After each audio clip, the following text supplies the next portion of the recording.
Саламатсыздарбы, урматтуу кесиптештер?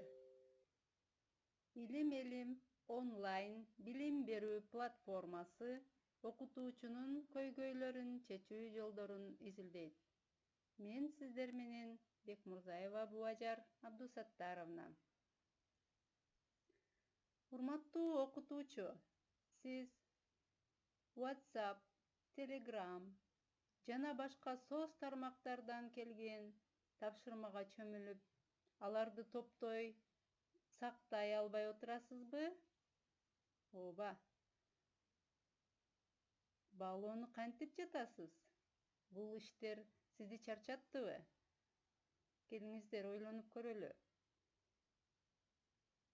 Ооба, бул саналган суроолор актуалдуу. Эгер сиз ушул суроолор боюнча ойлонуп жаткан болсоңуз, анда сизге Google Classroom жардам. Биз сиздер менен бүгүнкү сабакта төмөндөгүдөй көйгөйлөрдү чечебиз. Тапшырма текшерүү, сактай турган жер, баа коюудагы жекеликти сактоо. Кеттик. Анда биз сиздер менен Classroom'ду жүктөөдөн баштап тапшырмаларды текшерүү баалоого чейин кадамдарды көрсөтүп беребиз. Биз сиздер менен Google издөө системасына кирип Google Classroom'ду издеп алсак болот. Же болбосо Android'да телефонубузда Play Market'тен Google Classroom тандайбыз. Жана орнотуу баскычын басабыз. Телефон аркылуу ушул аракеттерди аткарабыз. Ал эми ноутбук же болбосо персоналдык компьютерде биз Gmail аккаунтубуз аркылуу Google сервистин кызматтарында Google Classroom'ду тандап алсак болот. Ал үчүн Google сервистеги Google Class бул жерде турат. Эми ишти баштоо, начать работу. Ишти баштоо баскычын басабыз. Бул телефондо биз аккаунт аркылуу кирүүнү тандап алабыз. Биз курсубузду түзүп алдык. Эми жаңы курсту түзүш керек. Ал үчүн курсту түзүү үчүн плюс белгисин басабыз. Телефон версиясында, Android версиясында создать курс деген баскычты басабыз. Биз мындан ары Google Class менен окуу жайыбыздын сайты болсо, аны колдонсок болот. Же болбосо биз келишим түзүп алабыз. Келишим түзүп, улантуу баскычын басабыз. Курсту түзүү боюнча талааларды толтурабыз. Курсту түзүү үчүн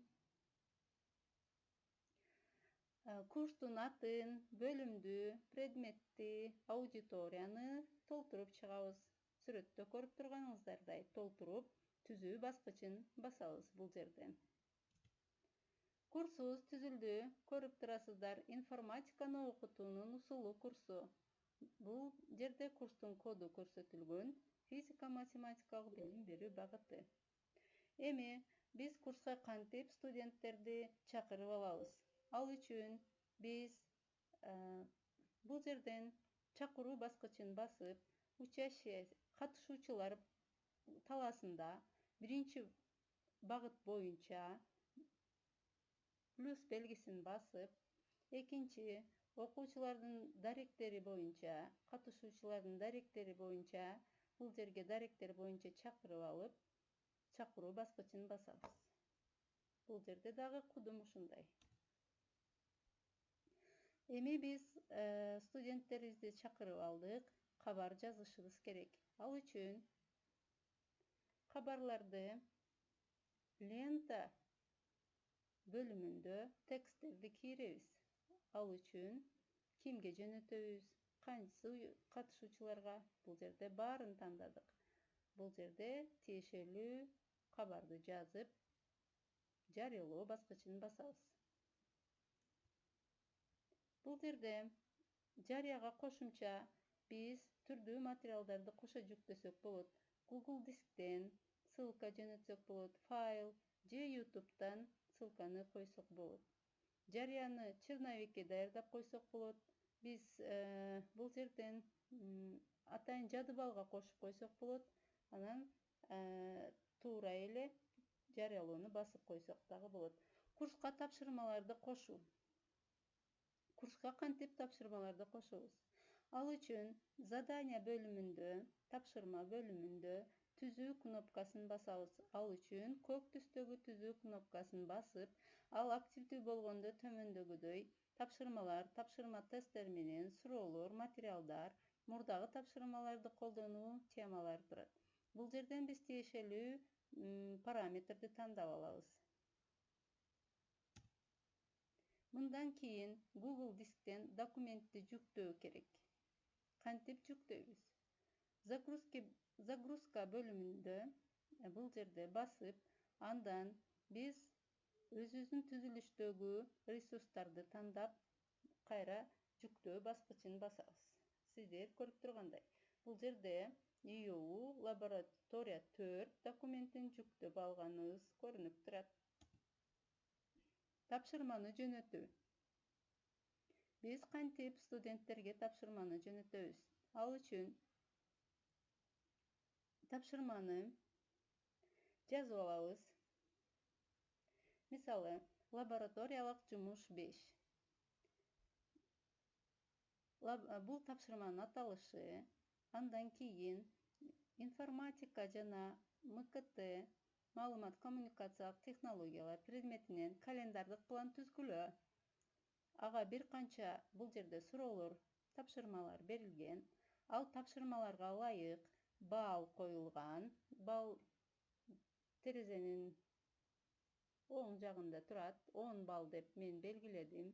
Мөөнөтүн көрсөтөбүз. Бул жерде кайсы күнгө чейин тапшырат, темасын көрсөтөбүз жана баалоо критерийин көрсөтөбүз. Эгерде биз баалоо критерийлерин толук так койгон болсок, студенттердин аткарган тапшырмалары автоматтык түрдө бааланат.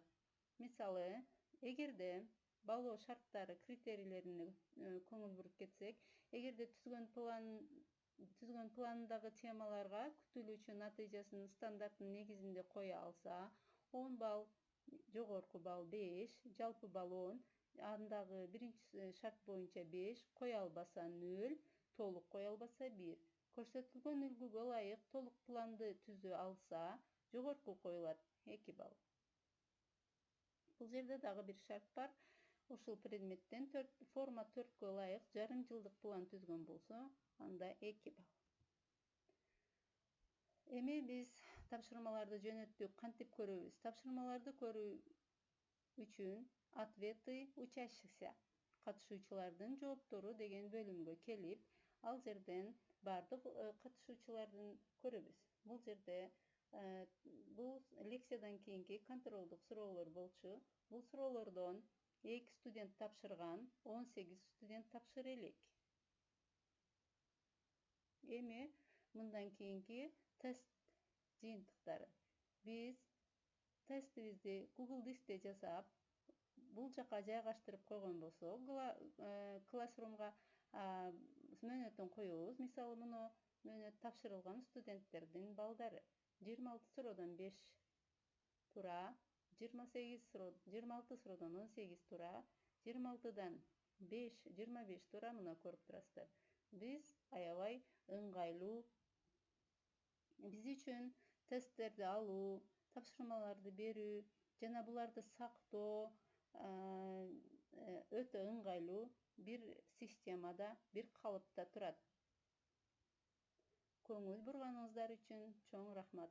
Суроолоруңуздар болсо берсеңиздер болот.